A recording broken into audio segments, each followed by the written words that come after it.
Well, Hogan for Boxing UK. I'm delighted to be here with Mark Tibbs for the first time. For me, not for the channel.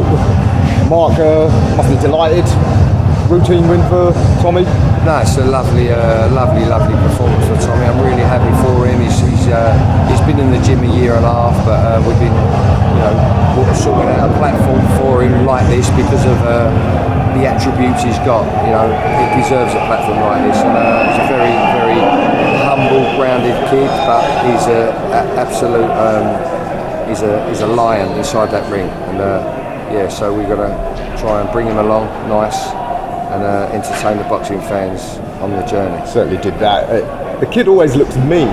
When he had the first knockdown, he did that sort of lunge. It was reminiscent of Mike Tyson in his youth. No, that was lovely. Little things like that. My other fighter, Johnny Hedges, last time he got a two-round KO at I believe he was at the O2, a few weeks ago, and a little bit of that. See, it all rubs off on them. I was telling Johnny how I liked that. After he got that punch, it was like spontaneous. But that little bit of ring personality come out, and I saw that in Tommy as well tonight. It's going to be a start. Yeah, absolutely. The finish the second knockdown, short left hook. So unusual for those tall, gangly type of fighters.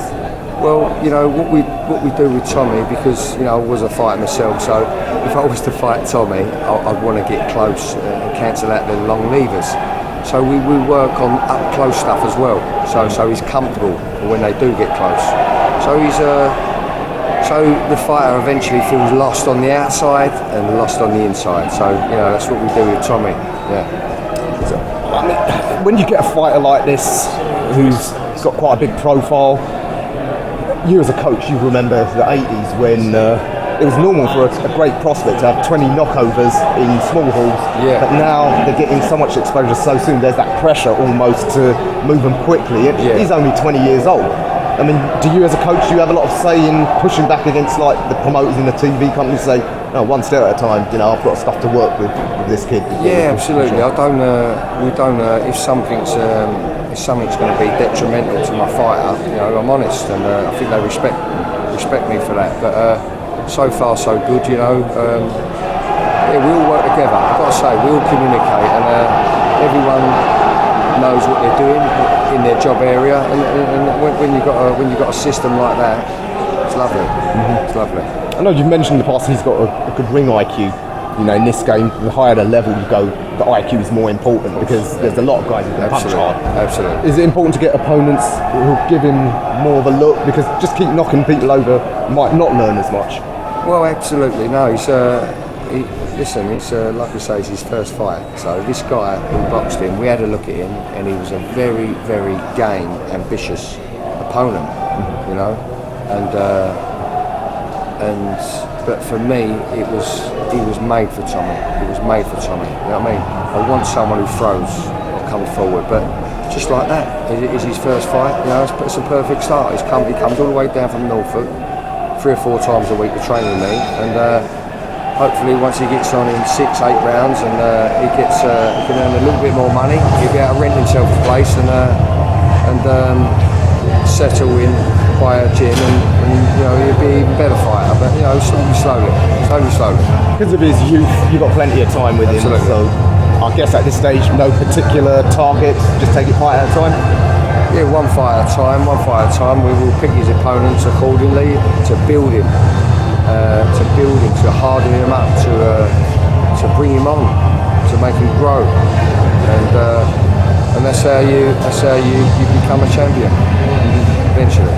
So you wouldn't say you've got any particular time frame for him in terms of when you sort of start setting him up, whatever, to like 8 rounds, 10 rounds? Well, listen, we'll see how he goes. Because, to be fair, I can't give anything a time frame. We do it on a fight by fight basis. But give him 4 fights, he'd probably be on the 6 rounders. You know what I mean?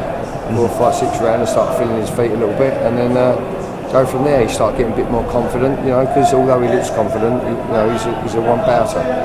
He was feeling the nerves. To be fair, all the youngsters I've trained before in my training career, he's shone out the most. Not just because he's got that punch power, but there's other areas. As I move on myself as a trainer, you get to pick up on things, and so far he's ticked the boxes. I wonder, as a coach, do you ever look at the scene of your fighters, like in terms of the division they're at, look at the other prospects around the same stage of their careers, think, maybe 4 or 5 years from now, these two kids will be fighting each other, and sort of try and weigh up how they compare? Do you do that? No, because I can't look too far forward. You know what I mean? With these, I can't look 5 years in front, but you know, I believe Tommy Fletcher will be a heavyweight if he's still fighting in 5 years' time. I mean, because nature will thicken out. It will thicken out and get more dense and stronger even.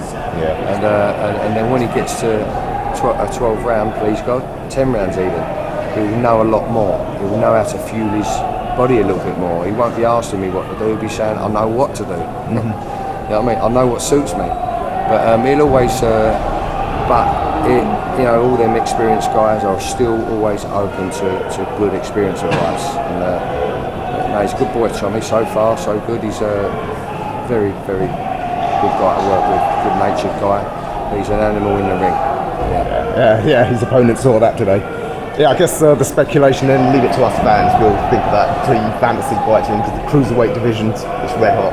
It is red hot, but listen, imagine in time he becomes a championship fighter in, say, it's 3 years' time, the landscape will change, you know? They're dinosaurs to him at the moment, but he looks up to them, if you know what I mean. Incidentally, did you watch the cruiserweight fight from Down Under this morning? No. Myris Bradis lost his world title. Oh, he did? He lost points or...? It was on points, yeah. Wow. Quite a brutal fight. So yeah, the landscape What's the man shifted. fighter? What's the man? Is he Bradis is a Wasserman fighter. The Aussie guy, Opataya, beat him. Oh, wow. That's a bit of a shock, isn't it? Yeah. The landscape has changed. So. There you go. Mark, absolute pleasure speaking to you the first time, and hope to see you again soon. Well done.